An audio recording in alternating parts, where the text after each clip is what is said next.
it's Alvina from Sweet Pea Quilting in Parksville, and our tutorial this month is going to be on how to make microwave bowl holders, affectionately known as bowlies.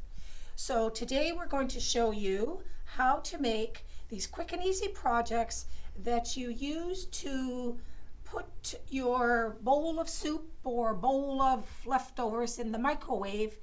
The bowl heats up, but the holder doesn't.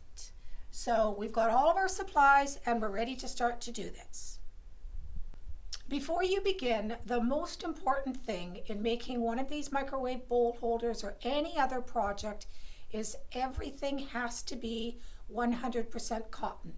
Your fabric has to be 100% cotton, your batting has to be 100% cotton, and the thread in your sewing machine and bobbin have to be 100% cotton. 100% cotton is the only thing that you can use for this project. So if you've got a piece of batting and you're not sure if it's 100% cotton or not, please don't use it.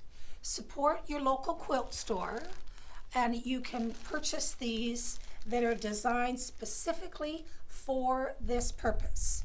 They're made by Pellon. They're called Wrap and Zap. They're 100% natural cotton batting that is 45 inches by 36 inches, and they're perfect for any microwave project that you want to make. So don't take a chance on your fabric or your batting or your thread. Everything must be 100% cotton. Okay, so to begin to make a bowl cozy that finishes this size, we start with 2 pieces of fabric that are the identical size, and the starting size is 12.5 inches by 12.5 inches, and there's 2 of them. There's going to be an inside and an outside. In this sample, it's a different fabric. In my sample that I'm going to make today for you, I've used the same fabric. It's your choice. You just need 2 pieces of fabric, 12.5 by 12.5. You also need 2 pieces of batting, 100% cotton, that are 12.5 by 12.5. So to make one bowl cozy, you need 2 pieces of fabric and 2 pieces of batting. Begin to construct your bowl cozy.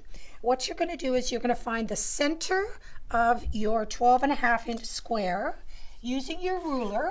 So the center is 6 1/4 by 6 1/4. So you can see here I've done the measuring with my ruler, and I've put a red dot using a friction pen because these are temporary and they will erase with steam. So make sure it's a temporary marker that you're using. You're going to put a red dot in the middle on both pieces of your fabric and on both pieces of your batting. So that's how you start.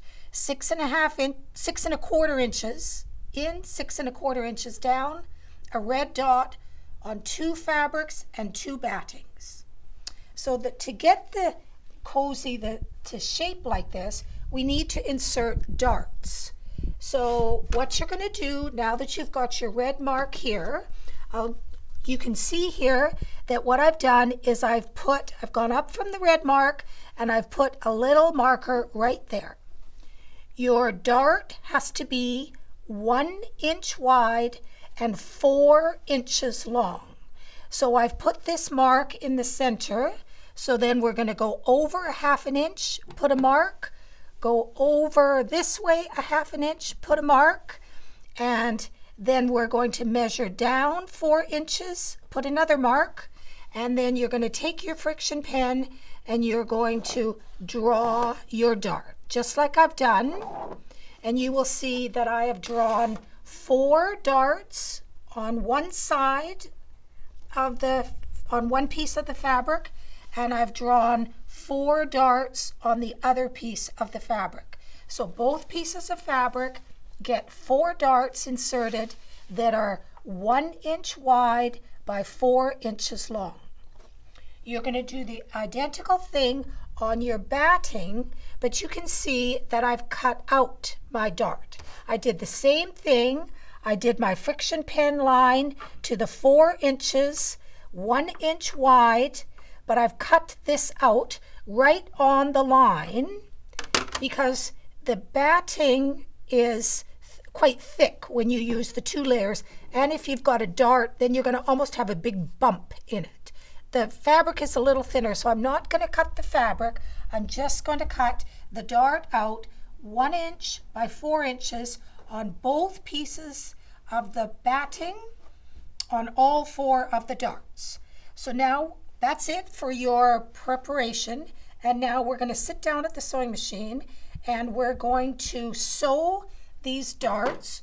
We're going to do 4 on this piece, 4 on this piece, and then I will show you how to do the darts on the 8 darts on the 2 pieces of the batting. So just like in regular sewing, right sides together, we're going to put a mark, or pardon me, we're going to put a pin. Okay, we're going to put a pin on our red mark there. So the pin is going to be 1/2 inch in. And if you can see through the fabric. If you can't see through your fabric, then put a pin at the 4-inch length mark. And now what we're going to do is we're going to sit at the sewing machine and we're going to sew all 4 of the darts on this piece and all 4 of the darts on this piece, and then we'll come back to you.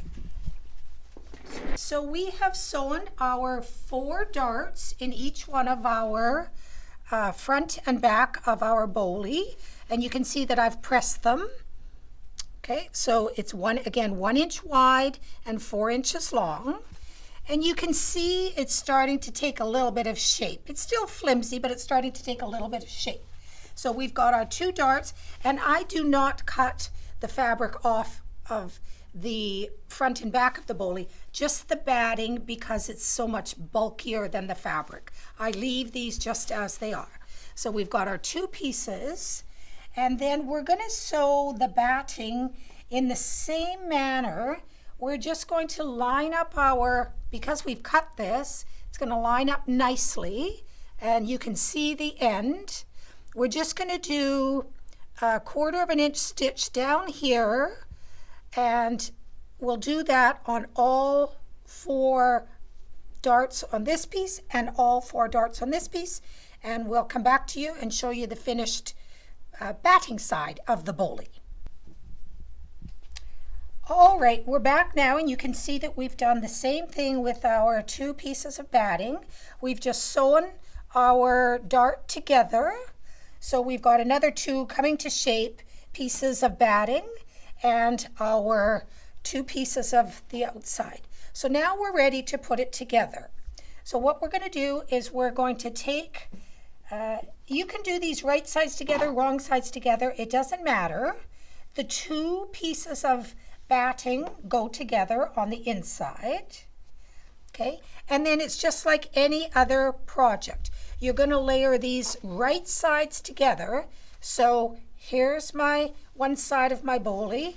Here's the other side of my Bowlie. So we're going to put these in, line them up. So now we've basically got 2 pieces.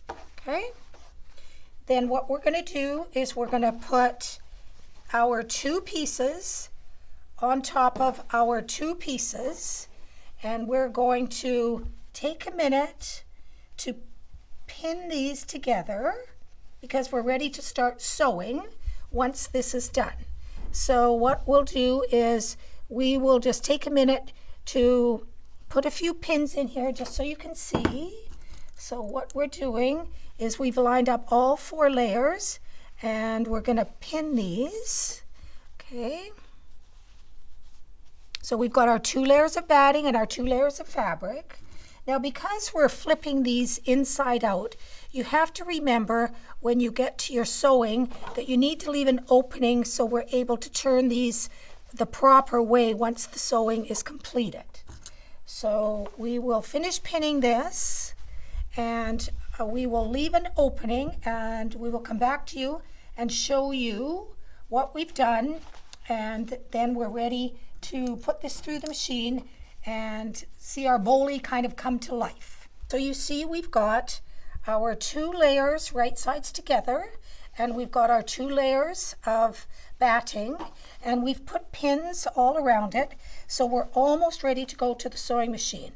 So when we do our turn inside out, we need to leave an opening, as I mentioned, and I don't like to leave the opening on the dart because there's already too many seams there. So take your ruler and just give yourself, good 3.5 inches for an opening. So let's just put a mark there and a mark there. So we're in between the corner and our darts, and we're going to sew all the way around here using a 1/4 inch seam allowance, and we're going to stop right there. So this will be our opening for turning. Now, just before we go and do the sewing, I just want to show you that if you look at these, the corners are slightly round on these. This one is a little more square. If you like it square, don't trim your edges. If you like a little bit of a rounded corner, then just using your friction pen, and this doesn't have to be a big size, but just do there, just to round your corner. You see what I did? Was I just took the friction pen and I'm just making a mark there, and I'll do that on all 4 of my corners. Make your mark 1/4 inch in, because that's where your seam allowance is going to be. And just so, if you just want a nice rounded corner, it doesn't have to be perfect. You don't need to get out any type of, circular instrument to do this. Just use your hand and just give yourself, just so that you're taking that corner off. I'm going to do that on all 4. And now I'm going to sit down. I'm going to sew all the way around, 1/4 inch seam, 100% cotton thread, come back around, and we're going to stop right there. All right, so we've done our sewing. You can see I've trimmed off my 4 little corners, but I've left the marking just so you can remember that that's your opening for turning your bowl inside out. So we're going to go ahead and turn it inside out. We'll give it a press, and we'll come back and show you what it looks like. So we've pulled our right sides out. So now we've got what looks like this. So find something. Mine happens to be a clear, almost looks like a pan with a rounded tip. And this is going to help me. If you don't have something like this, you can use a chopstick, or there's an item on the market called a purple thang. That would work too. So in your opening that you left, what we're going to do is we're just going to put our little pen type thing in, and we're just going to smooth our corners and get our bowlie to take the shape that it's supposed to. So you see, I'm just putting this in, and I'm just rounding the corners out, making sure there's no bulk. We'll do our last one. There we go. Okay, so you see now it's taking shape nicely. So we're going to give this a little bit of a press, and what I'm going to do is press my opening closed, so when we do our top stitching, we will catch it in there. So I'll just press this, and we'll be right back to you. Okay, so you can see that we've turned our bowlie inside out. We've gone to the sewing machine, we've pressed it, and now we're ready to do the last step, which is a few layers of quilting. It doesn't need a lot of quilting, but it does need some, because it does need to stay together. So you can see here, this was my opening where we did the turn, and I folded that in on both sides. So now my last stitching is going to be on the outside edge. But for now, what we're going to do is we're going to go that way, and we're going to go that way, just to secure all the layers together, just like in regular quilting. Now, for most of you, you'll need to put your walking foot on for this part of the project. Some machines will go through this many layers just fine, and mine is one of those. So I'm not using a walking foot, but for the majority of you, it's probably easier for you to finish this project off by using a walking foot. So you'll see on this one, what we did was we went across, we went across, we went on the diagonal, and we went on the diagonal. And that's enough quilting. And then we just went around the outside edge at probably 1/8 of an inch in. So I'm going to put a few rows of quilting. I'll let you watch me do the first row just so you see how you do this, because it's a little bit of an angle, and then we'll finish it up and we'll be back to you. So we're going to come to our machine. We're at our machine and we've moved our stitch length a little bigger. We normally use 2.5 for sewing, so I've gone to like almost 3, and we're just going to do a little bit of quilting here. So I'm going to just use the marks from the dart that go there, and the dart goes there, so we're just going to follow this through. So we're going to start, put it under, do a little bit of reverse stitching to make sure that your thread isn't going to come out, and then all you're going to do, follow that dart line, okay, and it'll kind of feed itself through. Find that other dart line, and there it is, and just come up that dart line. Okay, we'll go right to the edge, we'll reverse, and we'll stop. The more quilting you put in your bowl, the stiffer it will be. So I'm just going to finish this up, and then we'll be back to you and show you the finished project. All right, so we're ready to show you our finished project. What we did was we did, just like I showed you previously, we just did a line of stitching there and there, there and there through all of our layers, and then we went around the outside edge about 1/8 of an inch in. We'll just trim off our loose ends, and there is our completed bowlie, all ready to put your soup in the microwave and not have burnt fingers. Hope you enjoyed this. Thanks.